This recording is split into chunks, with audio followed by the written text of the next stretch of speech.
بسم اللہ الرحمن الرحیم. السلام علیکم. پروگرام ویوز پیپر میں خوش آمدید کہیں گے اور آپ تک ہم پہنچاتے ہیں تازہ ترین خبریں اخبارات میں جو شائع ہوتی ہیں اور اس پر تبصرے. ہمارے ساتھ موجود ہوں گے سینئر صحافی اینکر پرسن سعید الوی صاحب, ان کو پروگرام میں خوش آمدید کہیں گے. السلام علیکم. جی وعلیکم السلام. اچھا سعید صاحب, یہ دیکھیے گا کہ پچھلے کافی دنوں سے ایک طرح کی خبریں جو ہے نا وہ گرم ہیں.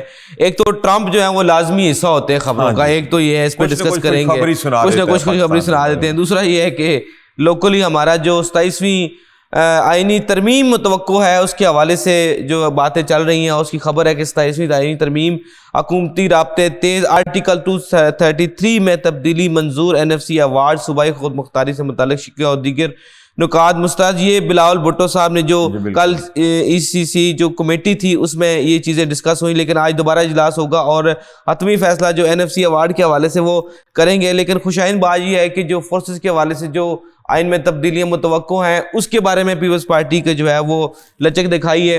اس کے علاوہ جو ہے وہ ٹرمپ نے دھمکی دی ہے جو ہے ممدانی صاحب کو, اور اس کے علاوہ جو بڑی عام خبر ہے کہ پاکستانیوں کے لیے چھوٹی چھوٹی خوشیاں بھی تھیں, وہ بھی جو ہے وہ بعض اوقات روک بن جاتی ہیں. ایک میچ جیتا اور اگلا میچ جو ہے وہ پاکستان ہار گیا. تو سب سے پہلے بات کریں گے 27ویں آئینی ترمیم کے حوالے سے. اس وقت تک کیا اپڈیٹ ہے, کیونکہ آج کابینہ کا اجلاس پھر ملتوی ہو چکا ہے ڈرافٹ کو منظوری کے لیے, کیا کہیں گے اس حوالے سے؟ جی بالکل, کافی دنوں سے یہ 27ویں آئینی ترمیم کا معاملہ چل رہا ہے. کل جو میٹنگ ہوئی ہے CEC پیپلز پارٹی کی, اس میں بلاول بھٹو کی طرف سے کچھ چیزیں سامنے آئی ہیں. تو ابھی تک جو چیزیں سامنے آئی ہیں اس میں یہ ہے, جیسے خبر اخبار کی خبر آج تمام اخبارات کو, بلکہ ہمیشہ کی طرح جب تمام اخباریں ہم دیکھتے ہیں صبح, تو سب سے جو زیادہ خبریں ہوتی ہیں فرنٹ پیج کے اوپر اور سب سے لیٹسٹ خبریں ہوتی ہیں وہ روزنامہ خبریں کی ہوتی ہیں, اور وہ پڑھنے کا دل کرتا ہے, ان کا اینگل ایسا ہوتا ہے نا چیزوں کا. تمام قومی اخبارات جب ہمارے سامنے صبح ناشتے کے ٹیبل پہ ہوتی ہیں تو خبر اخبار ایک ایسا اخبار ہوتا ہے کہ جس کو جب پڑھ لیا جائے تو دوسری تمام اخباریں جو ہیں وہ پھیکی لگتی ہیں. اور وہ 33 سال بھی اب ہو گئے ہیں کامیاب, 33 سال ہو گئے ہیں جی, یہ 33 سال, آج 34واں سال شروع ہو گیا ہے ان کا. تو 33 سال سے یہ جو خبریں اخبار شائع ہو رہی ہے, تو اب میں آپ کو جیسے بتا رہا تھا کہ جب ہم خبریں اخبار پڑھ لیتے ہیں نا صبح, تو پھر ساری دوسری اخباریں پھیکی لگنا شروع ہو جاتی ہیں. اور ان کا یہ کمال ہے کہ فرنٹ پیج کے اوپر تمام خبریں جو ہے اور لیٹسٹ خبریں وہ ایسے مزین کرتے ہیں, ان کا ایسے امتزاج بناتے ہیں فرنٹ پہ, اور وہ کریکس بڑا مزے کا نکالتے ہیں, بڑا مزے کا. اب دیکھیں نا, اب سب اخباروں میں یہ کہ رابطے تیز کر دیے گئے ہیں, لیکن انہوں نے اگلی خبر اس سے آگے لگا دی ہے, پوری تفصیل بتا دی ہے کہ یہ 27ویں آئینی ترمیم میں کیا ہونے جا رہا ہے. اب اگر خبر اخبار کی لیڈ سٹوری کی طرف آتے ہیں, جیسے فیلڈ مارشل مزید با اختیار, کہ فیلڈ مارشل کے جو اختیارات ہیں ان کو, اچھا اس میں انہوں نے پوری تفصیلی بات بتا دی ہے خبر اخبار نے کہ آرٹیکل 243 میں ترمیم کے ذریعے فیلڈ مارشل کا عہدہ تا حیات ہوگا. آئینی تحفظ اور آئینی اختیارات دینے پر بھی تجویز پیش کر دی گئی ہے, اور ججز تقرری میں وزیر اعظم کا کردار, صدر وزیر اعظم کا کردار کم کر کے جوڈیشل کمیشن جو ہے وہ اس کو اختیارات دے دیے گئے ہیں. ٹھیک ہو گیا. اور دوسرا انہوں نے جو الیکشن کمشنر کے حوالے سے ایک جو بحث چل رہی ہے 27ویں آئینی ترمیم میں, اس حوالے سے بھی ایک چیز سامنے آئی ہے کہ ڈیڈ لاک کی صورت میں چیف الیکشن کمشنر کا تقرر جو ہے وہ جوڈیشل کمیشن کے سپرد کر دیا جائے گا. عموماً پہلے یہ ہوتا ہے, اس کا مطلب ڈیڈ لاک رہے گئی. ہاں جی بالکل. تو اس کا پہلے یہ ہوتا تھا نا کہ وہ اپوزیشن لیڈر اور جو لیڈر ہوتا ہے ان کا وہ ہوتا ہے, لیکن وہ اکثر اتفاق آپ کو پتہ نہیں ہوتا. تو اس صورت میں یہ بہت اچھا ہو گیا. اور پھر NFC ایوارڈ میں اچھا یہ بھی ایک معاملہ چل رہا تھا کہ کتنی رقم مزید جو ہے NFC ایوارڈ میں, وہ تو کہتے ہیں 10% مزید دیں, وہ کہتے ہیں 10% دے دیں, تو اتنی کوئی بڑی اماؤنٹ تو نہیں ہے. اس کی خبر دی ہے خبر اخبار نے. اور پھر تعلیم صحت کے شعبوں جو ہے وہ وفاق کی طرف جا رہے ہیں. اچھا اب اس میں دیکھنا یہ ہے کہ اس وقت مرکز میں نون لیگ کے ساتھ ساتھ چونکہ پیپلز پارٹی کے بھی ووٹ ہونا بہت ضروری ہے, تو پیپلز پارٹی جو ہے وہ اب جو آرٹیکل 243 کی جو جو ترامیم ہے اس پہ تو وہ راضی ہو گئی ہے, لیکن ابھی بھی جو بلاول بھٹو کی طرف سے یہ کہنا ہے کہ این ایف سی کے اوپر ہم رضامند نہیں ہوں گے کہ وہ رقم ہم جو ہے وہ صوبوں کے پاس موجود ہے, اور این ایف سی ایوارڈ, لیکن اگر این ایف سی ایوارڈ اگر ملے تو پھر لگانے بھی تو چاہیے نا پیسے, اگر آتے زیادہ پیسے آتے ہیں تو پھر زیادہ پیسے لگنے بھی تو چاہیے نا. جیسے وہ کہتے ہیں زیادہ بارش آتی ہے تو زیادہ پیسوں کی بارش ہو تو پھر زیادہ کام بھی تو ہونے چاہیے. یہ تو بلاول صاحب کو یہ بھی سوچنا چاہیے کہ اگر وہ زیادہ پیسے اپنے پاس رکھنا چاہتے ہیں تو پھر ان کو عوامی خدمت کے کتنے پیسے چاہیے ہوں گے, مطلب اور کتنے حکمرانوں کو پیسے چاہیے. دیکھیں اگر دیکھا جائے تو فیڈرل گورنمنٹ کے پاس ذرائع بہت ہیں, یعنی ایف بی آر جو ہے وہ فیڈرل گورنمنٹ کے پاس سب سے بڑا تو وہی ہے. پھر جو ہمارے جو پیٹرولیم کے اوپر لیویز ہیں, ہمارے یوٹیلٹیز کے اوپر لیویز ہیں, وہ ساری تو فیڈرل گورنمنٹ ہی لے کے جا رہی ہے نا. اگر ٹیکس مل رہا ہے تو وہ سروسز کے اوپر مل رہا ہے نا پروونشل گورنمنٹس کو. باقی سارے جو ٹیکس ایف بی آر کے ذریعے جو مین ٹیکس کے ہیڈ ہیں انڈسٹری کے, دوسرے کمرشل آرگنائزیشن کے, وہ تو سارے فیڈرل گورنمنٹ ہی لے کے جا رہی ہے. تو بہرحال میں جو پیسے بچتے ہیں زیادہ کلیکشن ہوتی ہے وہ پھر پی آئی اے کا خسارہ اور ریلوے کا خسارہ ہو جاتا ہے. اصل مسئلہ ہی یہی ہے, جب ہم بڑے بڑے معیشت دانوں سے بات کرتے ہیں کہ پاکستانی حکومت کیوں ہمیشہ خسارے میں جاتی ہے, تو کیوں یہ کہتے ہیں کہ جب ہمارا کام نہیں چلتا, تو وہ اصل میں وہ یہی مرض بتاتے ہیں کہ ہمارے جو بیمار یونٹس ہیں ان کو فیڈ کرتے کرتے ہماری حکومتیں جو ہیں وہ مالی طور پہ بڑی مشکلات کا شکار ہو جاتی ہیں. پھر جب ان سے یہ پوچھا جاتا ہے کہ ان بیمار یونٹس کو یہ پرائیویٹائزیشن کیوں نہیں کر دیتے, تو پھر اس کا وہ یہ جواب دیتے ہیں کہ جو خریدار ہے وہ اندھا تو نہیں, وہ کہتے ہیں کہ آلریڈی خسارے میں ہیں یہ ادارے, تو ہم لے کے کریں گے کیا. ابھی پچھلے دنوں بھی میری بات ہو رہی تھی ایک بہت اہم ماہر معیشت سے, تو انہوں نے کہا ہے کہ جناب یہ جو آپ کا جو تقسیم کار کمپنیوں میں پشاور کی جو کمپنی ہے اور کوئٹہ کی, وہ اتنی خسارے میں ہے کہ اس کو کوئی بندہ خریدنے کے لیے تیار نہیں ہے. اسی طرح انہوں نے پی آئی اے کی بات کی, پی آئی اے میں بھی اتنا خسارہ ہے کوئی لینے کو تیار نہیں. سر ریلوے کی بات کی, انہوں نے کہا جی بالکل اس کو بھی ہم تو گفٹ کر دیں کسی کو کسی کا بھلا ہو جائے, جیسے آئی پی پیز کی جو معاہدے ہوئے تھے گفٹنگ کے طور پر.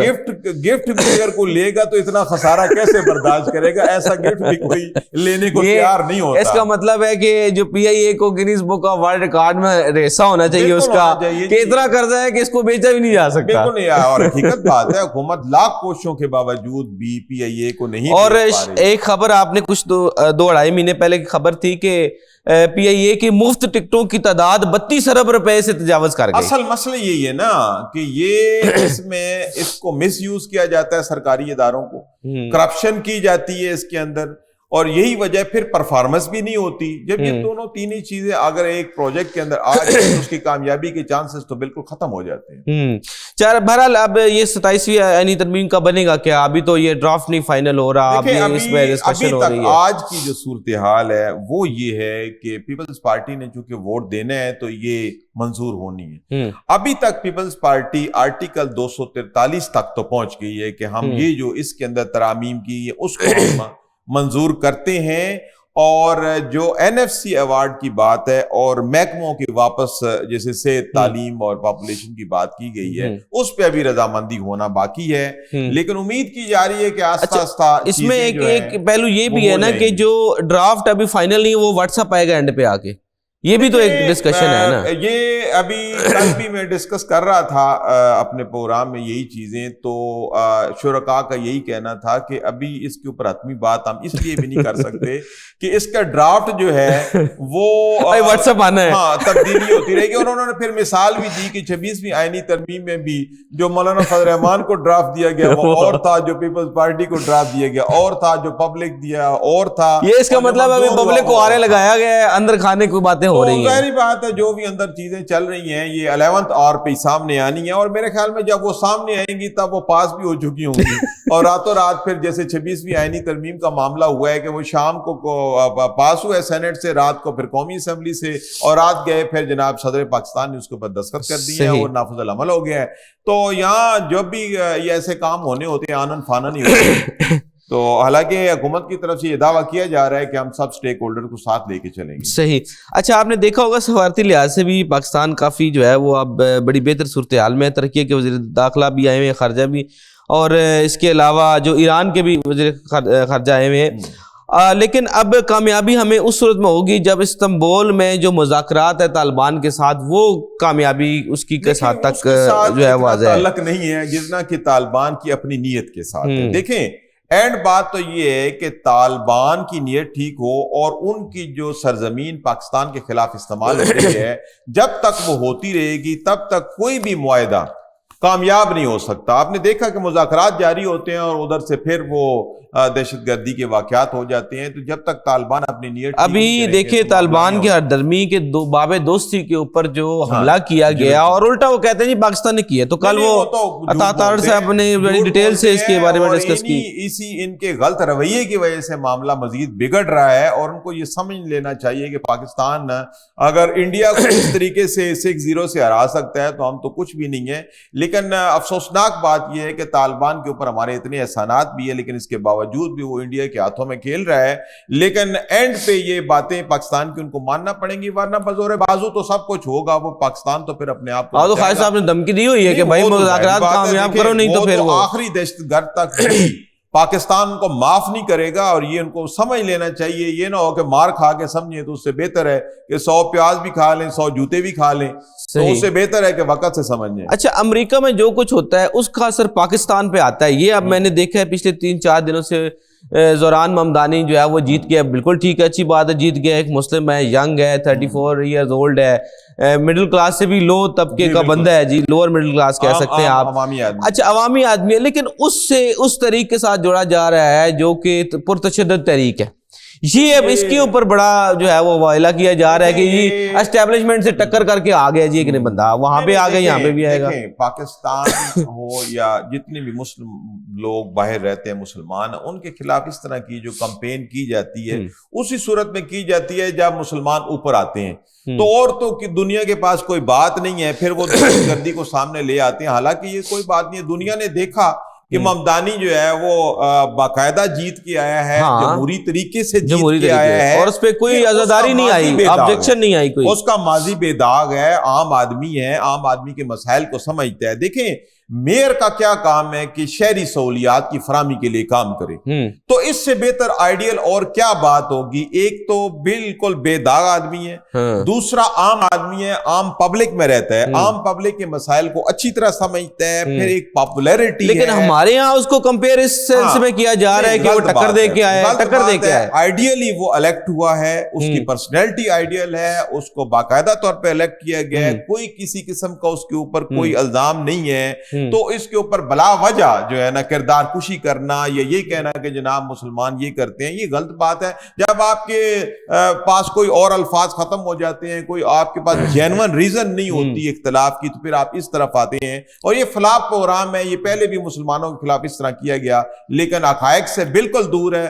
مسلمان جو ہے بالکل پرامن قوم ہے, اور جہاں بھی ہے پوری دنیا کے اندر, امریکہ کے اندر مسلمان ڈاکٹر, انجینئر, پروفیشنلز اور شہریوں کی بڑی مثالی خدمات. اور اس نے کہا ہے I'm proud Muslim. اس نے کہا ہے I'm proud Muslim. دیکھیں ایک مذہب کو نہ کسی چیز کے اندر نہیں لانا چاہیے. اگر آپ کو کوئی بندہ پسند نہیں ہے تو اس کو مذہب کی آڑ پہ اس کے اوپر جو ہے نا, ماضی میں ابھی سیاہ فام اوباما کو صدر بنایا گیا امریکہ کا. دیکھیں بطور مسلمان ہماری جو خدمات ہیں پوری دنیا کے اندر, طب کے شعبے میں, انجینئرنگ کے شعبے میں, اسی طرح دیگر جتنے بھی شعبے ہیں بڑی مثالی ہیں. تو آپ یہ نہیں کہہ سکتے کہ مذہب کو بنیاد بنا کے آپ اس طرح کی کوئی بات کریے, فضول بات ہے. صحیح. اب تو ٹرمپ بھی جو ہے اس نے یو ٹرن لے لیا اور کہتا ہے جی ہمارے ساتھ آئے بیٹھے تو ہم اس کے ساتھ وہ کام کریں گے. جی دیکھیں یو ٹرن تو دنیا ماہر ہے, ایسے ہی یہ کہتے ہیں کہ جناب چیئرمین بانی چیئرمین عمران خان جو ہے وہ یو ٹرن کتنا بڑا ایک دن کہہ رہا ہے کہ فنڈ نہیں دیں گے, کام نہیں کریں گے, اگلے دن کہہ رہے ہیں. یہ دیکھیں چڑھتے سورج کو سلام ہے. ہر آدمی, ہر ادارہ دنیا میں آپ دیکھیں پولیٹکس جو ہے وہ دیکھتی ہے, جہاں پہ پڑا بھاری ہوتا ہے اس پر وہ چل پڑتے ہیں. صحیح. اچھا پھر اب لیٹسٹ جو خبر ٹرمپ کے حوالے سے ہے کہ وہ انہوں نے کہا کہ پاک بھارت جنگ میں 8 طیارے گرائیں گے. لو جی مبارک ہو, ایک اور بات کیجئے. چلیں ایک اور طیارہ گرایا جی. ہمیں علم نہیں تھا، یہ ٹرمپ صاحب نے ہمیں بتا دیا. وہ میامی میں خطاب کر رہے تھے تو انہوں نے کہا جی میں نے اخباروں میں پڑھا ہے کہ وہ 6-7 طیارے نہیں 8 طیارے تھے. انہوں نے کہا چلے انہوں نے کہا جی چلو 7 تو گرائیں گے، 8ویں کو نقصان پہنچایا تو گرایا گیا، جب نقصان پہنچا تو گرا تو ہوگا. تو ظاہری بات ہے کہ انہوں نے یہ انکشاف کر دیا ہے کہ پاکستان نے 6-7 نہیں بلکہ 8 طیارے بھارت کے جو ہیں وہ اس جنگ میں گرائے ہیں. تو یہ پاکستان کہیں ایسی خبر تو نہیں آنی آخر میں کہ سارے رافیل ان کے گر گئے جیسے تعداد بڑھ رہی ہے ہو بھی سکتا ہے. اب مئی سے لے کے اب تک جو ہے نا 5 سے 6 رافیل بنانے والی فرانسیسی کمپنی کو دوبارہ پھر وہاں پہ انوینٹری دیکھنی پڑے کہ یار ہمیں دوبارہ چیک کرائیں آپ کے پاس کتنے بقایا ہیں اور کتنے جو ڈیمیج ہو چکے ہیں. صحیح. بہرحال ٹرمپ صاحب کوئی نہ کوئی خوشخبری ہمیں دے دیتے ہیں. چلیں اچھی بات ہے آج کل ان کی طرف سے پاکستان کے حوالے سے. اچھا اب ایک اور خبر جو ہے وہ ہونی تو فیڈرل اس کے پرسپیکٹو میں ہونی چاہیے، لیکن پنجاب گورنمنٹ ایک دفعہ پھر جو ہے نا وہ ہم روز بات کرتے ہیں کہ پنجاب گورنمنٹ لیڈ لے رہی ہے اور COP30 میں جو ہے وہ برازیل جا رہی ہے CM پنجاب. جی بالکل. تو اس کو کیسا دیکھتے ہیں کہ مالیات میں ہم نے 1.5 سال میں کتنا کام کر لیا کہ اس جیسے ایک پریسٹیجس ایک ایونٹ میں پاکستان کی شمولیت ہو رہی ہے، اس کو کیسے دیکھتے ہیں اور یہ فیڈرل لیول پہ کیوں نہ ہو سکا یہ کام؟ دیکھیں معاملہ یہ ہے کہ اچھا کام کوئی بھی کرے تو اس کی تعریف کرنی چاہیے، لیکن اب دیکھنا یہ ہے کہ باہر وہ اس طرح کے سمپوزیم میں اس طرح کے بڑے فورم میں جانا پوری دنیا کے لیڈرز آ رہے ہیں ہمارے لیے قابل فخر ضرور ہے، لیکن آ جاتے ہیں گراؤنڈ ریالٹیز کی طرف. آج آپ لاہور کی سڑکوں پہ نکلیں آپ کو سارا ہیزی نظر آئے گا، ہر طرف سموگ ہی سموگ ہے. وہ تو گنیں جو چل رہی ہیں، وہ کہتے ہیں کہ وہ fact speak louder than words. تو اب آپ دیکھیں کہ یہ گنے چلا کے کیا ہونا ہے، اصل میں حقائق اس کے بالکل برعکس ہیں. اور یہ پنجاب حکومت کے بس کی بات نہیں ہے. یہ جو کلائمیٹ چینج کا معاملہ ہے یہ ایک پرانا مرض ہو چکا ہے اور یہ مرض جو ہے اب کافی پھیل چکا ہے. اس میں کوئی ایک وزیر اعلیٰ یا ایک وزیر اعظم ابھی ایک دم کچھ نہیں کر سکتا. مرض اس حد تک کلائمیٹ چینج کا بڑھ گیا ہے کہ دنیا نے ہمیں مشورہ دیا ہے کہ جناب اب اس کا حل نہیں ہے، اس کے ساتھ جینا سیکھیں. اس حد تک یعنی یہ مرض بڑھ گیا ہے. آپ ادھر آ جاتے ہیں کہ جی ہم اس کے اوپر کیا کر سکتے ہیں، ہم بہت کچھ کر سکتے ہیں، ابھی بھی دنیا جو مرضی کہتی رہے، لیکن اس کے لیے ہمیں ایک 5 سالہ 10 سالہ پلان کی. کیا آج بھی بھٹے پرانے کنونشنل والے ابھی چل رہے ہیں؟ میں آ رہا ہوں جی. جب تک آپ اس کی روٹ کازز جو ہیں، ایک تو آپ زیرو امیشن کی طرف جائیں، نہیں جا سکتے تو کم سے کم تو کریں نا. ایک تو یہ سب سے بڑی بات یہ ہے. دوسرا پہلے یہ انڈسٹری نہیں ہے اور جو کوئی انڈسٹری لگی ہے آپ اس کو بند کر کے تو نہیں آگے جا سکتے. آپ جہاں بھی چمنی لگی ہے اس کے اوپر ٹریٹمنٹ پلانٹ لگا دیں. جی بالکل. کوئی اتنا مشکل تو پوری دنیا میں ہو رہی ہے، لگ سکتی ہے، اتنی بڑی انڈسٹری لگ سکتی ہے تو اس کے اوپر آپ ٹریٹمنٹ پلانٹ نہیں لگا سکتے، کوئی اتنی بڑی بات نہیں ہے. پھر اس کے علاوہ آپ یہ دیکھیں کہ جو پرانے انجن ہیں ہمارے گاڑیوں کے، کیونکہ ابھی میرے پچھلے ویک میں بات ہو رہی تھی ایک انوائرمنٹلسٹ کے ساتھ، اس نے کہا ہے کہ جناب یہ آپ کی جو سموگ ہے اس میں 83% جو کنٹریبیوشن ہے وہ وہیکل کا ہے.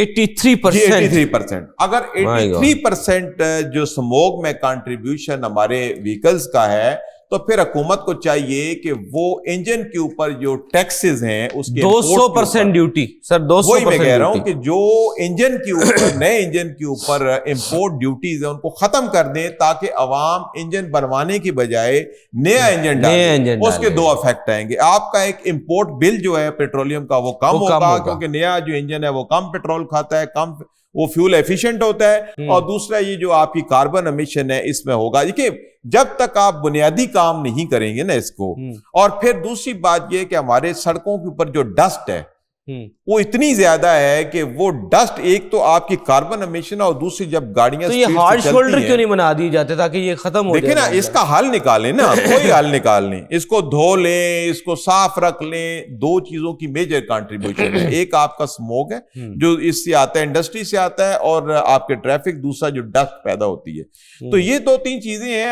یہ کر لیں تو میرا خیال ہے اس میں آدھے سے بھی زیادہ فرق پڑ جانا ہے. لیکن مسئلہ یہ ہے کہ جب تک آپ بنیادی جو اس کے اندر تبدیلیاں لانا ہمارے سسٹم کے اندر ضروری ہے اس کے اوپر نہیں کام کریں گے، جتنی مرضی آپ بڑے فورم پہ جا کے تقریریں کر لیں، ان کے پروٹوکول سائن کر لیں، کچھ بھی نہیں ہونے والا. تو اس لیے بہتر یہ ہے کہ دورہ تو ہوگا، دورہ ہوگا، دورہ تو ہونا چاہیے، ایکسپوئر تو ہونا چاہیے نا، ایکسپوئر ہوگا تو ان کو پتہ چلے گا دنیا کس طرف جا رہی ہے، کوئی سیکھ کے آئیں گے تو کچھ ڈیلیور کریں گے۔ اچھا، ایک اچھی خبر پاکستان کے حوالے سے جو کہ اخبارات میں تو نہیں چھپی لیکن سوشل میڈیا پہ گرم ہے، کیونکہ وہ اس کیونکہ ہے ہی اس کا آن لائن جو پلیٹ فارم کے ذریعے وہ ہوتا ہے، پاکستانی جو فری لانسرز ہیں ان کی جو انکم ہے اس میں 91% اضافہ دیکھا گیا ہے۔ یہ جو وزیر برائے آئی ٹی ان کا انکشاف ہے، اور $450 ملین سے یہ $780 ملین جو ریمیٹنس ان کی آ گئی ہے۔ لیکن ہمارے یہاں نہ ابھی اسٹرائپ ہے، نہ فیس بک ہے، اور گوگل بھی ابھی نہیں آیا، اعلان ہوا ہے گوگل ابھی نہیں آیا، پے پال نہیں آیا۔ میں آپ کو بتاؤں کہ پاکستان کی جو کنونشنل ایکسپورٹ ہے اس کا تو بیڑا غرق ہو گیا۔ اب اگر پاکستان نے بچنا ہے نا تو نان کنونشنل ایکسپورٹ کی طرف آئے گا۔ اچھا، اب نان کنونشنل ایکسپورٹ کی طرف سب سے جو اہم چیز ہے وہ آئی ٹی کی ایکسپورٹ ہے، اور ہمارے اس وقت جو نوجوان ہیں وہ آئی ٹی کی طرف لگے ہوئے ہیں اور یہ دن بدن ترقی کر رہے ہیں۔ جیسے آپ نے خود کہا کہ شیزہ فاطمہ صاحبہ کے ریفرنس سے کہ 91% اس کے اندر اضافہ ہوا ہے۔ اچھا، اب حکومت کو یہ دیکھنا چاہیے کہ جو چیزیں نیچرلی بڑھ رہی ہیں، اگر آپ کی انڈسٹری نہیں بڑھ رہی، اس کے کئی مسائل ہیں، تو اگر آئی ٹی کا سیکٹر بڑھ رہا ہے تو اس کی طرف توجہ دیں، اس کو ریگولیٹ بھی کریں اور اس کو ایز بھی پرووائڈ کریں، اس کو سہولیات دیں۔